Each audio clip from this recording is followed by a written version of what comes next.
வணக்கம் நண்பர்களே. இன்று நம்ம சேனலில் ருசியான, சத்தான, சுலபமாக செய்யக்கூடிய ஒரு அருமையான ரெசிபியை பார்ப்போம். அதுதான் எல்லோருக்கும் பிடிச்ச சோயா சங்க் சுக்கா, அதாவது மீல் மேக்கர் சுக்கா. ஹோட்டல் ஸ்டைலில் எப்படி இது வீட்டிலேயே செய்யலான்றது பார்க்கலாம். இது வந்து தேவையான பொருட்கள் 2 கப்பு மீல் மேக்கரை நல்ல சுடுதண்ணியில் தேவையான அளவு உப்பு போட்டு கொதிக்க வச்சு அந்த தண்ணியை வடிகட்டி எடுத்து வச்சுக்கோங்க. அடுத்தது 1/2 டேபிள் ஸ்பூன் சோம்பு, 1/2 டேபிள் ஸ்பூன் சீரகம், ஒரு கொத்து கருவேப்பிலை, ஒரு கைப்பிடி அளவு கொத்தமல்லி, இது எல்லாம் தனியாக எடுத்து வச்சுட்டு 2 பெரிய வெங்காயம் நல்ல பொடிசாக நறுக்கி எடுத்து வச்சுக்கோங்க. அடுத்தது 2 டேபிள் ஸ்பூன் இஞ்சி பூண்டு பேஸ்ட்டு, ஒரு சின்ன தக்காளி நல்லா மிக்சியில் கிரைண்ட் பண்ணி எடுத்து வச்சுக்கோங்க. 3 டேபிள் ஸ்பூன் மல்லித்தூள், 1/4 டேபிள் ஸ்பூன் மஞ்சள், 1/2 table spoon garam masala, 1.5 spoon வந்து மிளகுத்தூள். இது தாங்க மிளகாத்தூள். இதுதான் இதுக்கு தேவையான பொருட்கள். இப்போ நல்லா ஒரு இரும்பு கடாயில் 3 டேபிள் ஸ்பூன் உங்களுக்கு தேவையான அளவுக்கு எண்ணெய் ஊற்றி நல்லா கொதிக்க வச்சுட்டு சோம்பு, சீரகம், அந்த கருவேப்பிலை 3ஐயும் போட்டு நல்லா பொரிச்சு எடுத்துக்கோங்க. நல்லா கருவேப்பிலை வெடிச்சு வர அளவுக்கு பொரிச்சு எடுத்த பிறகு அது நல்லா ஒரு மிக்ஸ் பண்ணி எடுத்துருங்க. நல்லா அந்த கருவேப்பிலை வெடித்து வந்ததும் நம்ம ஏற்கனவே நறுக்கி வச்சுருக்க வெங்காயத்தை இதில் ஆட் பண்ணுங்கள். வெங்காயத்தை ஆட் பண்ணி வெங்காயத்தோட பச்சை ஸ்மெல் போகிற வரைய ஃப்ரை பண்ணுங்கள். இந்த டிஷ்ஷில் எந்த டிஷ்ஷுமே இரும்பு கடாய் இல்லைனா மண் சட்டியில் செய்யும்போது அது சுவை வந்து கொஞ்சம் நல்லா அதிகமாக நல்ல சுவையை கொடுக்கும். நானும் இந்த தடவை இரும்பு கடாய் தான் யூஸ் பண்ணியிருக்கேன்.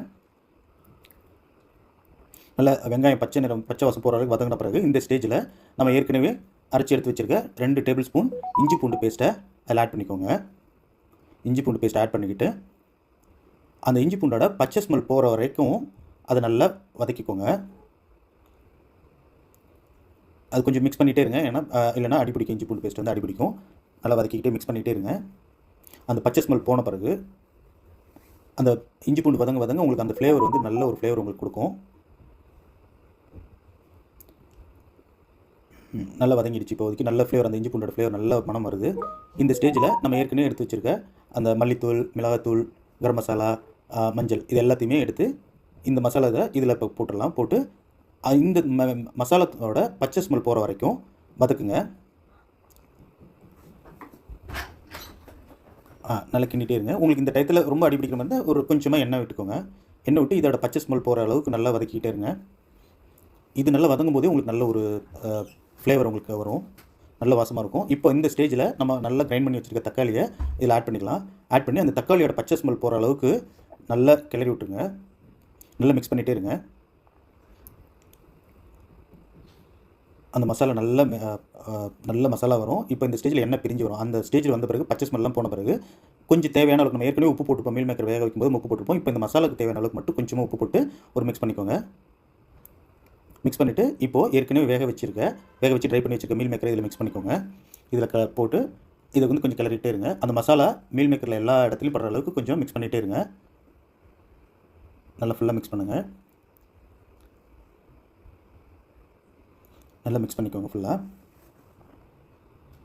நல்லா மிக்ஸ் பண்ணிவிட்டு கொஞ்சமாக நம்ம தண்ணி விட்டுட்டு, இந்த இடத்துல உங்களுக்கு நான்வெஜ் பிரியராக இருந்தீங்கன்னா இந்த இடத்துல மட்டன் மசாலா கொஞ்சமாக ஒரு 1/2 டேபிள் ஸ்பூன் கொஞ்சமாக போட்டிங்கன்னா இது வந்து ஆப்ஷனல் தான்.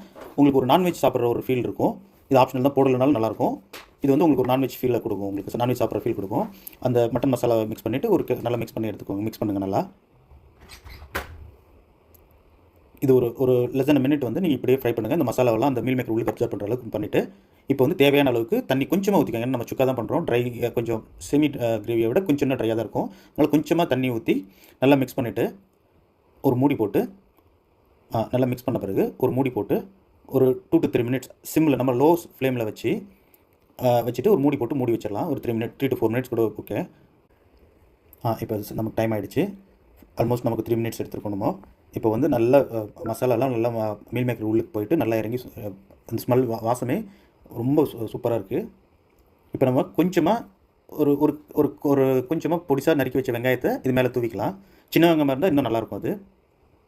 அப்புறமா நம்ம ஏற்கனவே நறுக்கி வச்சுருக்க ஒரு கைப்பிடி அளவுக்கு மல்லித்தூள் அது மேலே அப்படியே தூவிக்கோங்க.